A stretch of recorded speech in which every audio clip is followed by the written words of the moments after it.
সর্বজনীন শ্রী বর্মা রাতুল চরণে প্রণাম জানাই পরম পূজবাদ শ্রী বরদার শ্রী চরণে প্রণাম জানাই আচার্যদেবের রাতুল চরণে। আজকে পরম প্রেমময় শ্রী ঠাকুরের 138তম জন্ম মহোৎসব উদযাপন হচ্ছে। আজকের এই মুহূর্তে উৎসবে উপস্থিত আছেন পরম প্রেমময় শ্রী ঠাকুরের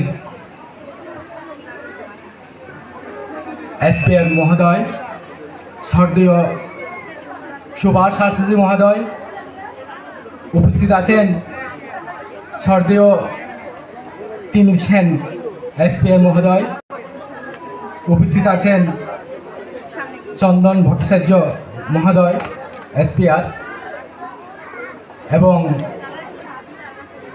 এই এলাকার চেয়ারম্যান আমিনুর রহমান এবং মেম্বার ফরিদ ভাই, এবং উক্ত অনুষ্ঠানে উপস্থিত আছেন দূর দূরান্ত থেকে দাদু মায়েরা। আপনাদের প্রতিপত্তির প্রতি আমার আনন্দিত জয়গুরু।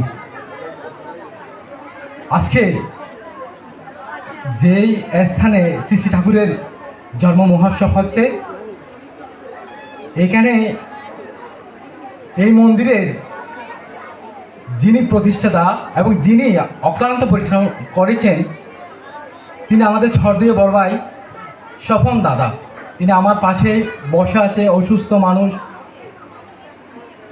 ইনার প্রেরণায় আজকে আমরা এই মন্দিরে আমরা বিশাল আয়োজন করতে পেরেছি। ওনার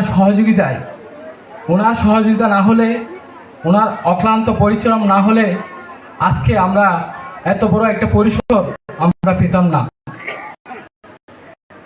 তো আমি বিশেষ কিছু বলবো না।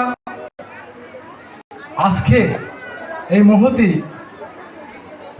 শ্রী ঠাকুরের জন্ম উৎসবে যারা বিভিন্নভাবে সহযোগিতা করেছেন,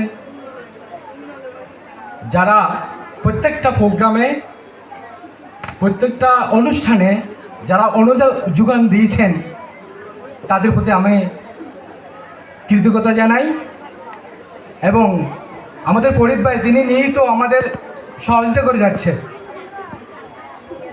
ওনার কাছে আমার কৃতজ্ঞতা জানাই। যখন ফরিদ ভাইকে ডাকি তখন আমাদের এই অনুষ্ঠানে তিনি চলে আসেন, এই মন্দিরের কাজে চলে আসেন। আজকে আমাদের চেয়ারম্যান সাহেব আছেন, তিনিও সহযোগিতা করবে ওইরকম আমি আশা করি।